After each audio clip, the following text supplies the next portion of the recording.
welcome to All Steelers Talk, your home for everything Pittsburgh Steelers, presented by allsteelers.com. What is up, Steelers Nation? Thank you so much for jumping on to another episode of All Steelers Talk. I'm Noah Strackbein, joined every Monday and Wednesday by my main man, Steven Thompson. Find us on youtube.com/allsteelerstalk or anywhere you get your podcasts. And today we're diving deep into the second half of the Pittsburgh Steelers. They showed some light. How far can that light take them? On top of some Tomlin Tuesday takeaways, as always, and some Antonio Brown drama that I don't want to talk about. I think we're all kind of tired of talking about Antonio Brown, but maybe this is the final bullet that he bites before it's all over. It's snowing outside. That does not make me happy. It's November. Way too early for snow. But how you feeling, my friend?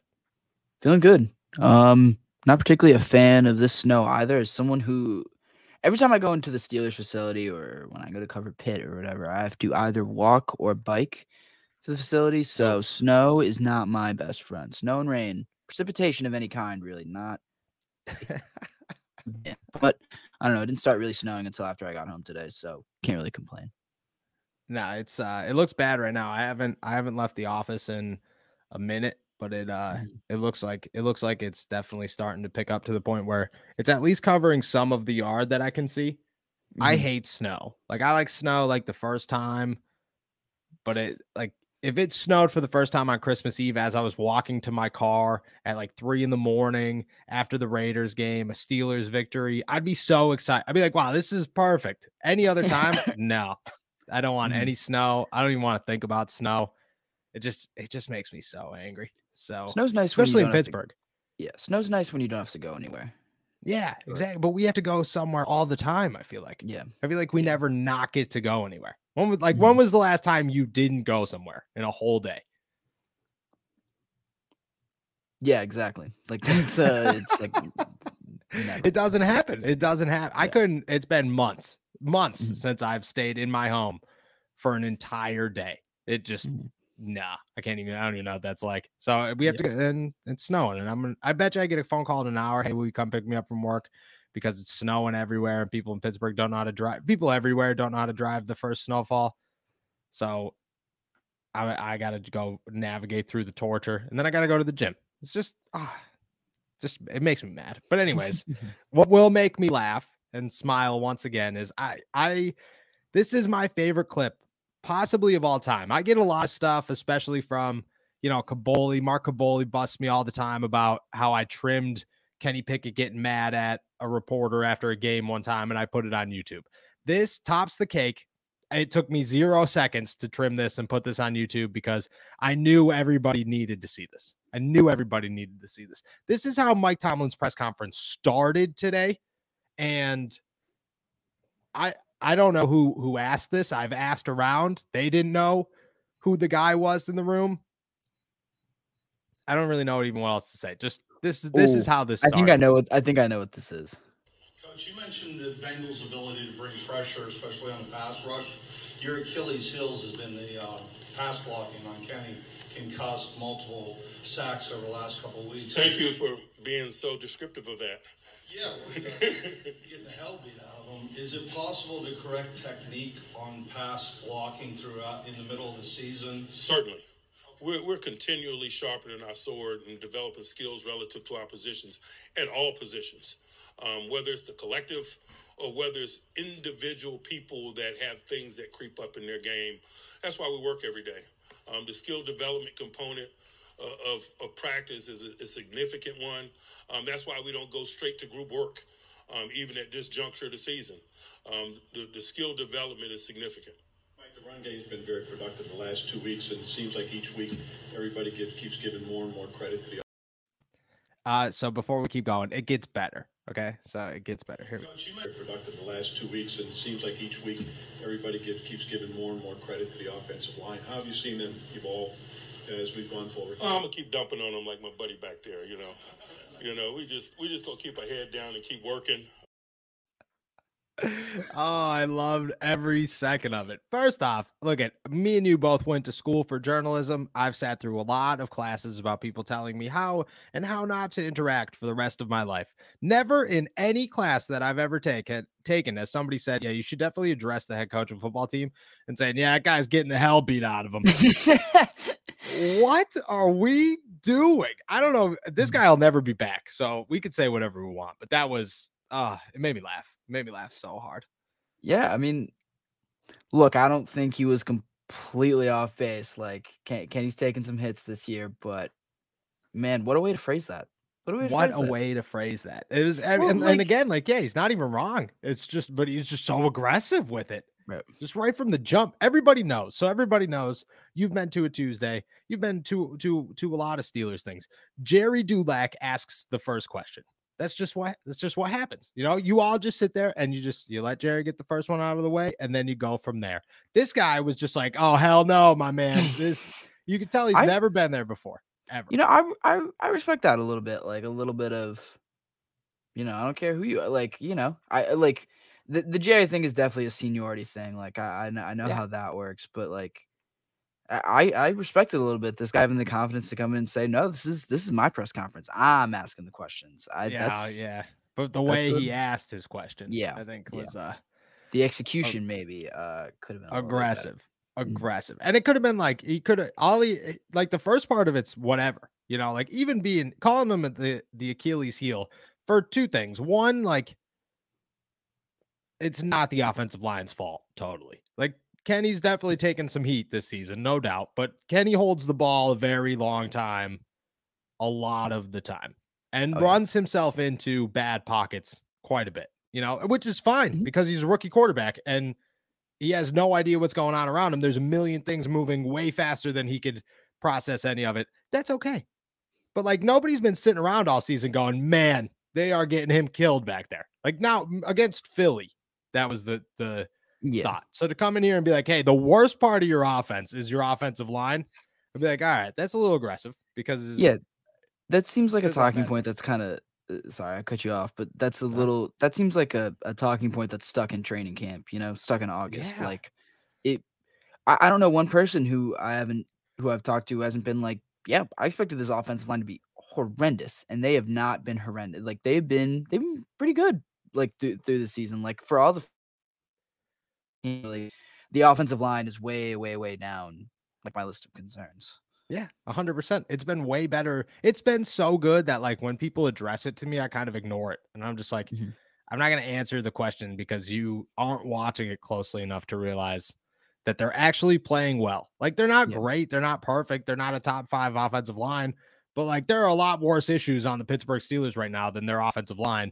To call them the Achilles heel, That guy was from Latrobe, I believe. Well, also, I love the use of that phrase Achilles heel because just, you know, implies the strong, you know, like, you know, invincible object is being undone by this one tiny little flaw.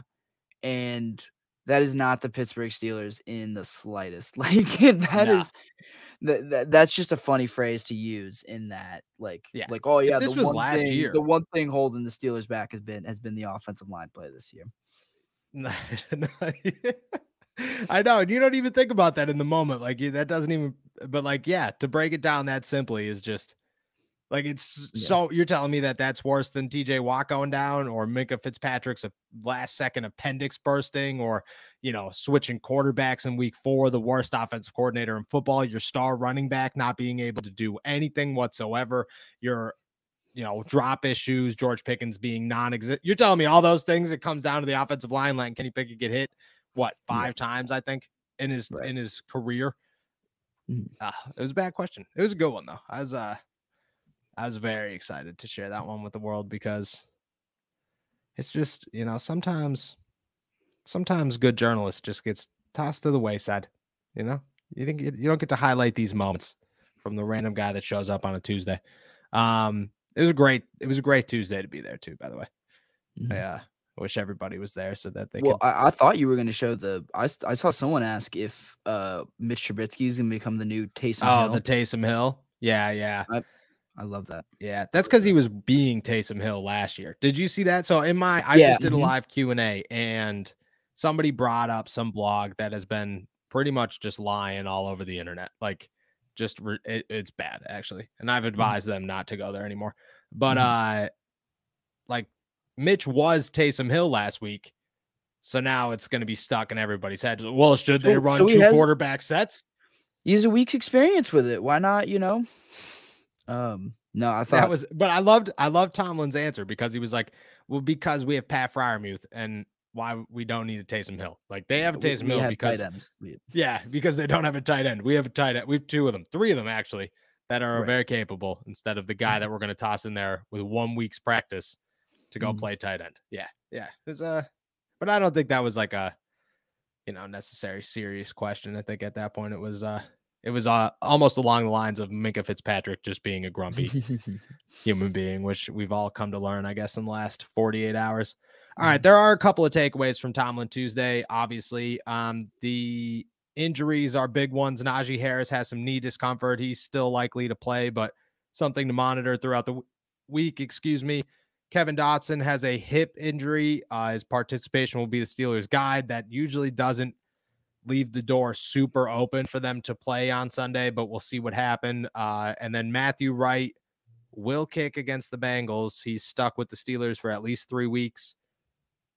Tomlin blamed it on. I went back and listened to Tomlin after the game, and he blamed it on all of specialty. He's like, the protection wasn't good, the operation wasn't good. So I don't know. I haven't gone back and watched each individual kick close enough to see if it was Matthew Wright, but they looked bad. Either way, he will be kicking. We'll start with the injuries. Dotson, the door is open for him not to play. J.C. Hassenauer would probably start in his place. Huge blow, bad blow, not really a big deal if he isn't to go. He has been pretty much him and Dan Moore have been arguably the worst offensive line players this season. Yeah. Dotson kind of came out particularly against the Saints. There were a couple of penalties that I thought were pretty bad. I don't know. But yeah, it was not very good, but I just don't know what, like, Hassenauer is not going to be an upgrade. That'll probably be there right now. So that's not good. Well, especially for this offensive line that is, getting Kenny Pickett lit up. Whatever. Yeah, no, that's not good. Especially just given how they were running the ball last week. Like, that'd be a tough kind of blow to suffer. And just that feels like it could kind of kill some momentum. Yeah, I'm a little nervous. You never want to ruin the cohesion there, but I think that if any of them was to go down right now, Dotson would be the one that's easiest to replace. Hassenauer is not an upgrade, but I don't think he's like a major downgrade either. He does just fine when he's out there, I guess. He's also been here long enough, has some starting experience. He's like the BJ Finney 2.0, I guess. Maybe not as reliable, but the offensive line was way better back then as well. The offensive line now is kind of like it's just basically like a Walmart version of what the offensive line was like 7 years ago. So he's the new BJ Finney. I think it'll be fine. I honestly think that this could be a week to sit Dotson and see if that kind of helps him, because he has been on a downward spiral. I think the last 2 or 3 weeks, just missing blocks, penalties have been bad. I haven't been particularly impressed with him at all. Maybe just getting a rest game, you know what I mean? To recuperate, reset, and kind of just watch from the sideline and see what's going on, and then come back out there next week, because I think he's not the guy that they were expecting him to be this season. It's a contract year pretty much for him, because if he doesn't play well for the second half, you could replace him next season, and then it's pretty much over. The other one, Najee Harris, expect him to play, but do you think that this is a window open for an even bigger role for Jaylen Warren against the Bengals? Yep, maybe. Look, if there's one thing that I think has been very clear, like, Najee's going to play through pain and discomfort, even an injury. And the Steelers are going to let him play through pain and discomfort and an injury. So I don't really know how much bigger of a role it'll open up for Jaylen Warren, but maybe. But I don't think it'll be that significant unless Najee goes down during the game. I don't know how you feel about that. Yeah, I think that you could see Jaylen take a couple more reps on Sunday if Najee doesn't practice at all, because Najee is one of those guys that doesn't have to practice and could play on Sunday. I don't think it'll be significant, though. Like, Najee's still going to be the guy. And if he's continuing to roll like he's been rolling, he'll remain the guy. That being said, they don't want to wear and tear him down come the playoffs. So if they're winning, or if Jaylen Warren's doing something positive, I could see him kind of just like taking over in the second half and just rolling with him as long as possible to kind of keep Najee on the sideline. So I think it's a door open, certainly. Nothing super serious, but something to watch. You know, I could see it being a momentum thing. And if Jaylen comes out here, starts balling, you know, you might as well just keep him on the field, and not in like a gonna replace Najee way, in just a for this game type of situation, so that Najee doesn't take more of a blow, and you know, you're not missing a step because Jaylen's on the field. Yeah, and it's sort of like it's adjacent to the dot, but it's you can rest Najee and still feel, you can rest your starter and still feel good about not losing a putting backup in, and if it keeps someone healthy, or you know, makes whatever injury they have or any pain they have, that's not a bad thing. No. So I think but like you said, I think any kind of limitations on Najee would be more precautionary than anything else. Yeah, certainly. And then the biggest news that comes out of Tomlin Tuesday is Minkah Fitzpatrick already back running as of today from his appendectomy. I've had the hardest time saying that word. On Saturday, Tomlin said that he's somewhat optimistic that he'll play on Sunday. That's a 1 week return from surgery. It took Ben 14 days when he had appendix surgery back in 2006, 2005, I think. He missed 14 days. Do you expect Minkah to play? That's probably an impossible question to ask, is it whether or not he'll play. But I think the bigger question is, just knowing what you know about Minkah Fitzpatrick, do you look at this and say, yeah, there's probably is like a likely chance he'll come back on Sunday? Well, like you said, we know he's grumpy sitting on the sidelines, not playing. Yeah. So I know grumpy. he's gonna be lobbying to get back in there. Again, this is something the Steelers are going to struggle with for the rest of the year. Like, is it worth throwing him back at? Like, can you reactivate an appendicitis or something? Like, if he goes out there and, well, don't you just get it removed? Don't you get your appendix removed if it bursts? Never had it removed, so I don't know. I think you get it removed. I'm almost positive you get it removed. So you would, but like, you just had surgery, right? You just had your body just opened up.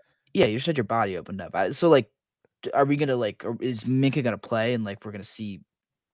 No, they're at home. I was gonna say, if it was the white jersey, you'd see like blood seeping through his jersey or whatever. No, like, I don't know. This feels unlikely. Like, I don't know, coming back after a week surgery like that. I don't know. That seems dicey, especially with a guy of this like importance. Like, you can't play around with Minkah. So, according to WebMD, you can get up and move around within 12 hours after surgery. Minkah was at the football game in the freezing cold less than 24 hours later. You should be able to go back to your normal routine within 2 to 3 weeks. If you have a I don't know, some word that starts with an L, recovery is faster. I would imagine they went with whatever's the fastest recovery time here. Maybe a week. I don't know. If Minkah returns to practice on like Thursday and he's out there to some degree, I mean, I'm shocked. First of all, it's a little nerve-wracking. I don't know what the damage could be there, but definitely a little nerve-wracking. Would I count it out? No. Gosh, no. Not knowing Minkah.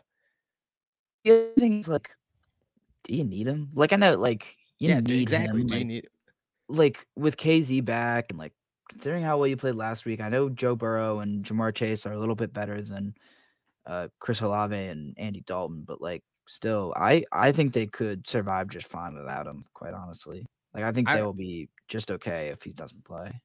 I think so too. I really do. I could see him dressing somewhat of a Miles Jack situation where he's there just in case.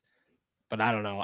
But again, like, you know, come Friday, this could be a whole new situation where we're talking about how Minka is practicing and things are crazy and, you would have never expected it. But the word optimistic is crazy. I mean, Mike Tomlin said the signs were really positive, really positive. Right. I don't understand what could be really positive 4 days after surgery. But again, I'm not a doctor, so I don't know. Especially from a guy who I don't have any idea. Yeah, especially that coming from a guy who would I don't know. He does not want to give you any injury updates. Like, he did not want to give you any. Mike Tomlin does not want to give you any insight into the health of his team. So for him to be that definitive this early in the process is pretty notable. Yeah, to me, it's just, it was so strange, caught me off guard. But maybe, I'm not gonna shut it down. I don't think any of us could shut it down. So it really leaves the question of how good can this team be if he does play, and if the Steelers do finally, for the first time all season, have a healthy team with an offense that's actually clicking. And I think Cincinnati's the perfect test. We're going to dive into all that, plus a little bit of AB drama. But first, a word from our boys over at Manscaped. It's never too early to play holiday music, and it's never too early to start thinking about gifts. Whether it's for a friend or the friend in your pants, you can make this season a season to be jolly with Manscaped. Do your little drummer boy a favor and use the Lawnmower 4.0 to avoid another silent night in the bedroom. Then add in Manscaped's top-of-the-line shower products to have people thinking, all I want for Christmas is you. Santa cares about his sack, and so should you. Look nice when you get naughty by going to manscaped.com and using our code STEELERS20 for free shipping and 20% off. The Manscaped Platinum Package 4.0 is the one-stop shop for the man who deserves it all. It has everything needed to help you deck the halls from face to balls just in time for mistletoe season. The Platinum Package has each product from the best-selling Performance Package, plus Ultra Premium Body Wash, Ultra Premium 2-in-1 Shampoo and Conditioner, and Ultra Premium Deodorant. It's the best way to smell fresh from your Santa hat to your candy cane. The Lawnmower 4.0 body trimmer and the Weed Whacker nose and ear hair trimmer feature proprietary advanced skin-safe technology to protect your delicate presence. Plus, both are waterproof, so there's no issue clearing the snow out of your driveway. There's a 4000K LED light on it, so you can light the way just like Rudolph. Now that you've groomed your candy cane, it's time to make sure you don't smell like a reindeer with the Platinum Package's shower products. All of Manscaped's shower gear is sulfate-free, vegan, and made to have your skin feeling hydrated and smelling fresh. But smelling good doesn't stop at the shower. The Crop Preserver Ball Deodorant and Crop Reviver Ball Toner can solve stank problems all day long. Once they touch your sack, you'll never go back. The Platinum Package 4.0 sitting under the tree is guaranteed to put anyone in the holiday spirit. And for the perfect stocking stuffer, add in the brand new body buffer, an incredible body scrubber that makes exfoliating easy and is a lot cleaner than that old loofah. Get 20% off and free shipping with our code STEELERS20 at manscaped.com. That's 20% off with free shipping at manscaped.com. And all you have to do is use our code STEELERS20.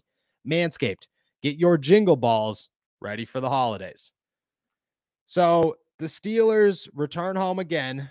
Back-to-back games. It got moved up from prime time. A blessing to everybody who has to cover that game. Cincinnati's coming to town. No Jamar Chase. I get that they got smoked by Cleveland last week. It is what it is. I think that's a fluke game. I look at this as a test to see how good the Pittsburgh Steelers are heading into the second half of the season, because New Orleans was an easy win. And even then, 20-10 is impressive, but it's not super impressive if you're not the Pittsburgh Steelers. The real question, I think, is if you have TJ Watt back, if you get Minka back, you saw what DeMonte KZ can do. You have a quarterback that isn't turning the ball over, a running back that's actually working, and wide receivers that are running across the middle of the field and catching footballs. How big of a test is this in your eyes? And how good can the Pittsburgh Steelers really be if they come out here and show everybody that they could beat Cincinnati?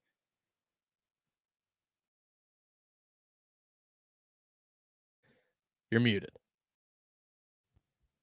Okay, never mind. My bad. Yeah, it's a huge test. You're facing just an uber talented team, especially on offense. It's going to test your defense a lot, but it's it's also a team that's been up and down, a team that's been inconsistent, a team that hasn't exactly realized their full potential. So I think it is both a winnable game and a good test. It's kind of like the Saints were winnable, but they were not a real good test of like where the Steelers are at right now.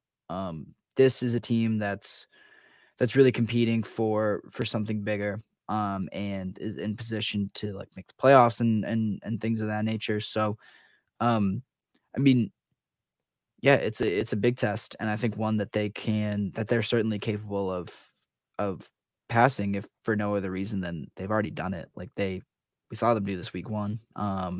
Obviously it's been a long time since things are very different, but I don't know. I feel like this Steelers team is better than the one that showed up in Cincinnati on week 1. Yeah, me too. I think the Cincinnati team's also better as well, though. Mhm. Do you think that this is just another defensive like show out where Cincy just can't beat the Steelers defense, or do you look at this game as one where maybe the whole team can actually win this? Because in week 1 it was the defense Yeah. that pulled out a victory. Yeah, I don't know about you, but the Steelers better hope that this isn't a shootout or anything like that. They better hope that they can be able to keep pace with the Bengal that the defense can kind of hold up their end of the bargain, because I don't know, like even against, like you said, even against the Saints, they put up 20 points. Like this Bengals team's better than that. Like if you put up 20 points, that's probably a win. Yeah. Do you see a situation like 20 exactly? They put up 20 points, which was an impressive game for them. Right, and they were in control of that game. Like Yeah. they did everything they're supposed to, but 20 points is 20 points. Yeah, but that's what I mean. Can you, like, how many games can you win the rest of the season banking on your defense to hold a team to under 20 points? Because that's the line. Like you talk to any defensive player and they say, if we hold them to 20, we'll win. Well, if you hold them to 19, you win. But can you rely on your defense to hold a team to less than 20 points all season long and then somehow find ways to win? No, but they don't have to do it all season long. They have to do it for one game. Like I think they can do it for one game. It's not something I would bet on them doing throughout the entirety of a season, but they have all the pieces in the secondary. I think even without Minka, like KZ is a great replacement to have. Like it's such a luxury to have DeMonte KZ back. Especially given all the kind of rotating door or the revolving door that's been the Steelers secondary this year. That's such a huge blessing. And with Watt back, they're going to make Burrow's life hell. That offensive line is not any better than it was last year when it was, threatening to get Joe Burrow beat up. Like, I think all the pieces are there for them to really to make that happen. Would I bet on it? Like, would I put my own money on it? I don't know, but it's certainly possible. Like, it's not something the Steelers are incapable of. No, I think they're fully capable of doing it. And if you ask me to 1-game scale, can they do it? I'd say yes. But I think they're looking for bigger picture. Like, is that something you could build off of? Can you hold teams to under 20 points in 2 weeks and score 20 and say like 23 points this week and feel like, okay, well, next week it should be 28 and then the next week it'll be 35. Is this team even capable of that? Or is it strictly a keep them under 20 points, you win type of team? I think you have to expect some progress from the offense, but this is just who their team is. Like whether or not you think they can do it, like if they want to win games, they have to do it. That's a good point. Is there another way for them to win games this year? No, there is not. There's not. You can't rely on it. You can't even rely on a kicker. If Cincinnati came down to a field goal at the end of the game, they're throwing the football.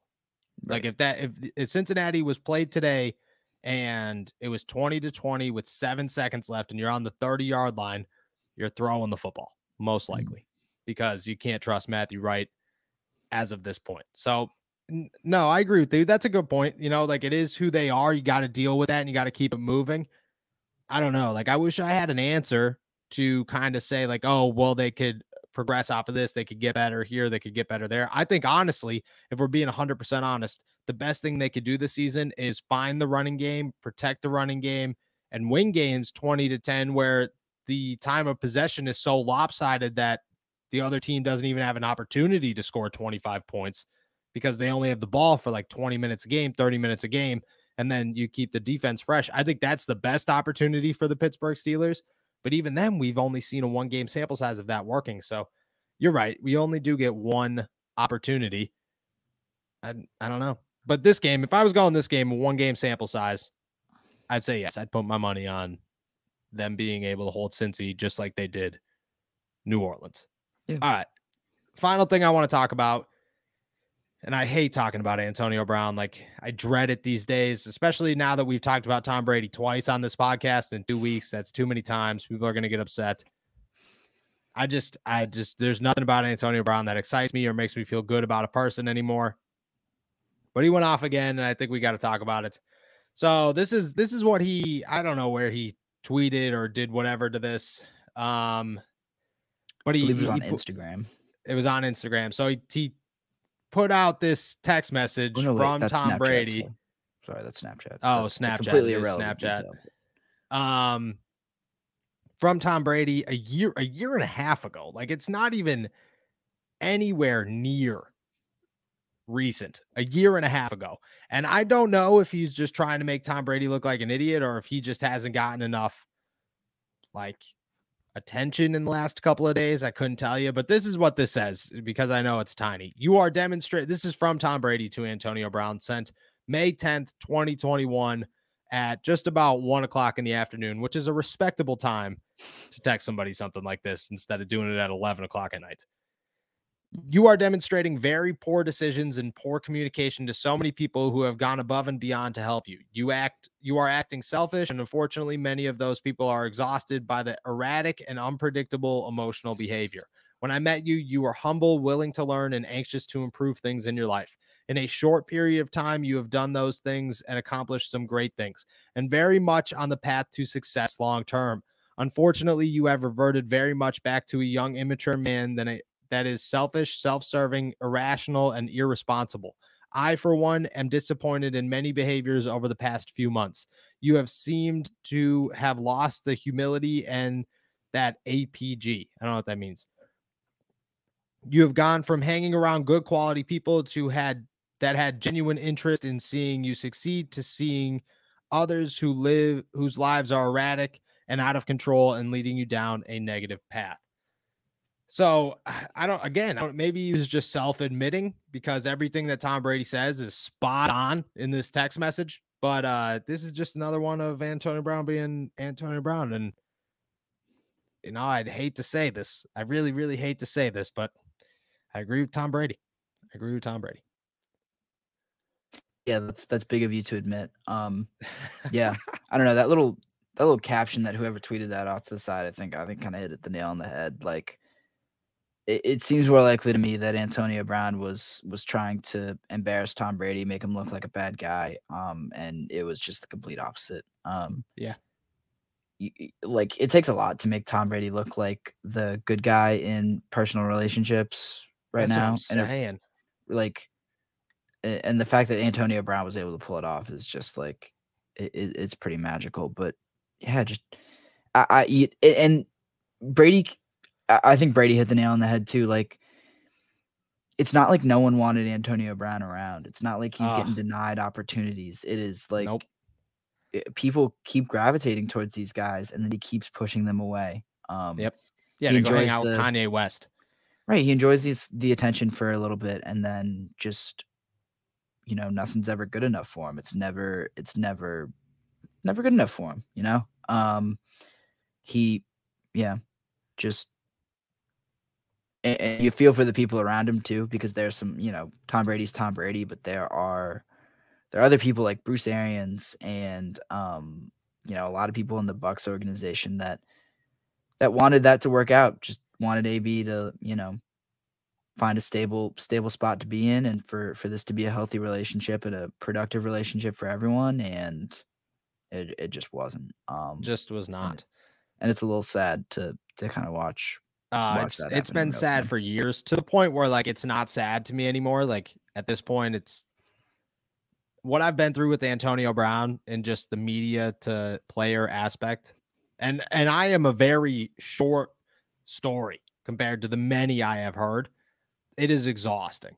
It is exhausting. Like to the point where like I've been very open that like this man has called me and like been very angry at me, and you know how I have to like form relationships with his agents because they want to assure that I'm on good terms with him, and I'm just like, yeah, like it is what it is. Here's the question though, because right after that went out, he retweeted something.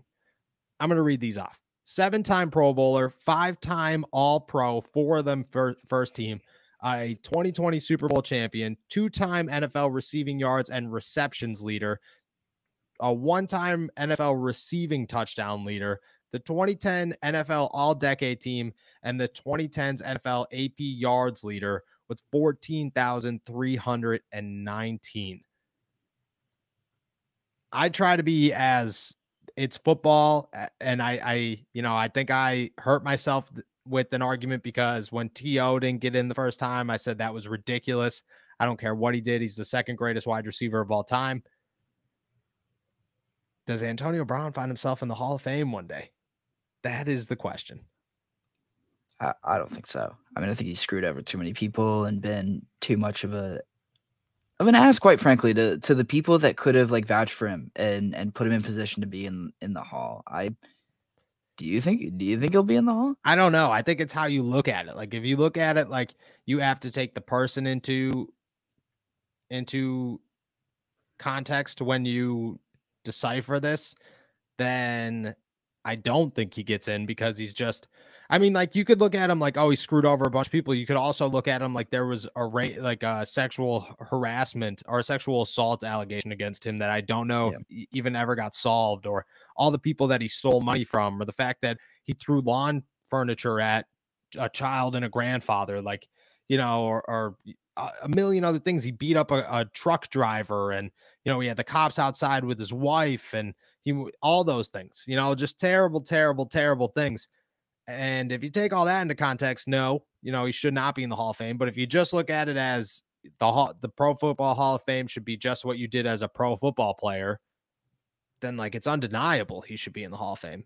But it's just a matter of, do you take that into play when you're deciding that? And I know these are people, so they're going to, you know, but like I try to tell myself sometimes, like, I don't know if you should or not. I think that's a really tough question. Yeah. And I get what you mean. Like, I don't know. I don't want, like, we're not going to play dumb and be like, oh, every person who's gotten in the NFL Hall of Fame is a great person. Like, yeah, exactly. Sparkling record. But like, all this stuff is beyond the pale, like in terms of the quantity, like the frequency and the scale of awfulness. Like, quite frankly, it's a lot. It's a lot. True. So true. I agree with that. You know, I think that when you break it down, some of the bigger things, like if you just screwed over Tom Brady and, you know, decided that he wasn't on the Raiders anymore, like that would be totally fine. Wouldn't even like the Steelers stuff, whatever. It is what it is. Yeah. But like it's the really serious stuff. So I agree with that. I think you look at that and then you go, oh, that's, you know, you have to represent the NFL. You know, you are always representing the NFL. So, you know, if T.O. got nicked the first time and he did nothing compared to what AB has done, then there's actually no chance that AB gets into the Hall of Fame. But I have had that argument for years with myself about whether or not he deserves to be in it. And I fight with it because I find it so hard to pick a side on whether or not you're supposed to argue how bad of a person you can be and where that line is before you're like, all right, never mind. You're too bad of a person. Yeah. You might be the greatest wide receiver in the last decade, but that stuff gets messy, and it's probably not a good, I don't know, trying to do this Olympics of suffering or Olympics of evilness thing is not. Yeah, it's not a fun conversation to have, and you can't like elect Tom Brady into the Hall of Fame the same year that you elect Antonio Brown and like expect that to be civil. Because then you're just sitting there going, all right, Tom Brady's going to have this great speech about how great football was for him, blah, blah, blah. And then Antonio Brown's just going to call out Tom Brady. And you know what I mean? Like, and he's going to ruin the whole night. So I get that. I think that, you know, PR standpoint, nobody's going to vote for this guy to be in the Hall of Fame. I bet he never gets a vote, if we're being honest. I would put money on him never getting a vote. But all right, I apologize that we had to talk a little AB, but sometimes he comes up. That being said, we're heading out of here. Thank you guys so much for jumping on to another episode of All Steelers Talk. Make sure to subscribe to us on YouTube, youtube.com/All Steelers Talk, and find us anywhere you get your audio podcast. Check out mine and Steven's work at allsteelers.com. He'll be here tomorrow with the midweek tomorrow with the midweek report. I'll be here tomorrow with my Steelers to go Friday with Derek. Enjoy your snowy day in the Berg. Peace.